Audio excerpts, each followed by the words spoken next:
그날도 새벽 5시에 눈이 떠졌다.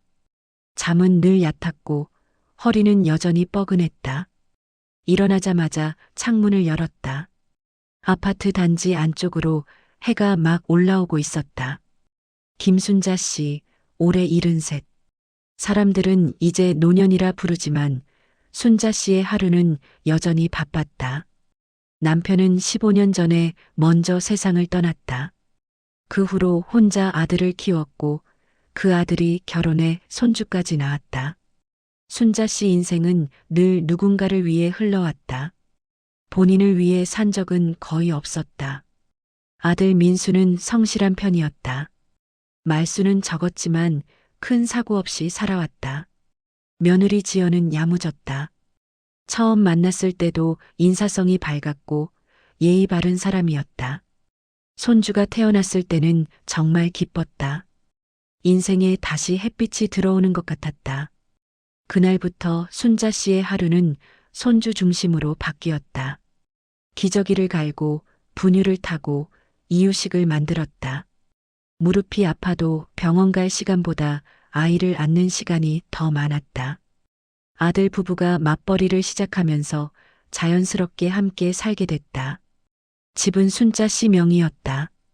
남편과 평생 모아 마련한 집이었다. 엄마 같이 살면 서로 좋잖아요. 민수의 말에 순자 씨는 고개를 끄덕였다. 틀린 말은 아니라고 생각했다. 처음 몇 년은 평온했다. 집안엔 늘 아이 웃음소리가 있었고 식탁엔 사람 온기가 남아 있었다. 하지만 어느 순간부터 균열이 보이기 시작했다.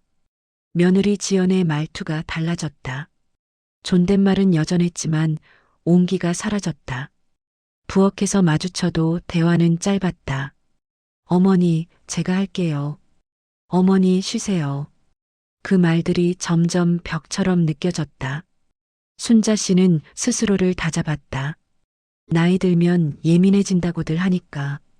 하지만 불안은 점점 커졌다. 어느 날 밤이었다. 잠에서 깨어 거실로 나왔다가 아들 부부의 대화를 우연히 듣게 됐다. 대출은 이미 나왔고 집 명의가 어머니라 문제없대. 순자 씨는 그 자리에 발이 굳었다. 며칠 뒤 사실을 확인했다. 아들 민수는 집을 담보로 대출을 받았다. 상담도 설명도 없이. 그날 밤 순자 씨는 거의 잠을 이루지 못했다. 그 후 상황은 빠르게 변했다. 며느리는 점점 더 냉정해졌고 아들은 대화를 피했다. 그리고 결국 그 말이 나왔다. 어머니, 방을 정리해 주시면 좋겠어요. 며느리의 목소리는 차분했다. 감정이 실리지 않은 그저 사무적인 목소리였다. 아이도 크고 저희도 이제 가정을 지켜야 해서요. 순자 씨는 아무 말도 하지 못했다. 아들 민수를 바라봤지만 그는 고개를 숙인 채 침묵했다. 그 침묵이 가장 아팠다. 그날 밤 순자 씨는 손주 사진을 꺼내놓고 한 장씩 바라봤다. 처음 안았던 날, 처음 걸었던 날, 할머니하고 부르던 얼굴. 사진은 그대로인데 관계는 변해 있었다. 며칠 뒤 순자 씨는 집을 나왔다. 짐은 많지 않았다. 자신의 집이었지만 자신의 자리는 없었으니까. 작은 월세방으로 옮긴 후 순자 씨는 며칠을 거의 울며 지냈다. 그런데 그때 뜻밖의 전화가 왔다. 아들 민수였다. 엄마 나 잘못했어요. 그 목소리는 처음으로 떨리고 있었다. 며느리 지연이 대출 문제로 큰 빚을 숨기고 있었고 그 사실이 드러나며 부부 사이가 무너졌다는 이야기였다. 며칠 뒤 민수는 혼자 순자 씨를 찾아왔다. 고개를 들지 못한 채 말했다. 엄마 다시 같이 살자고 말 못하겠어요. 그럴 자격이 없어요. 순자 씨는 한참을 말없이 앉아 있다가 조용히 말했다. 괜찮다. 그 말은 용서라기보다 체념에 가까웠다.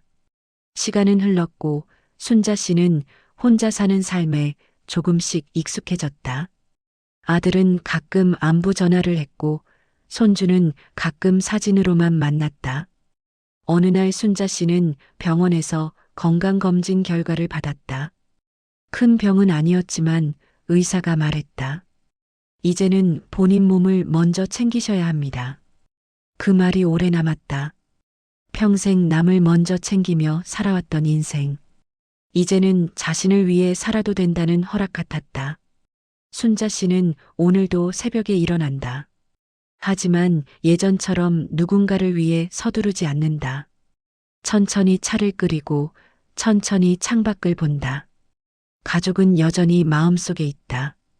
하지만 전부는 아니다. 순자 씨는 이제 안다.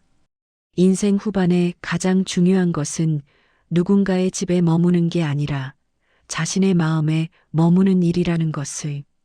그 사실을 깨닫기까지 너무 많은 시간을 가족에게 바쳤다는 것도 함께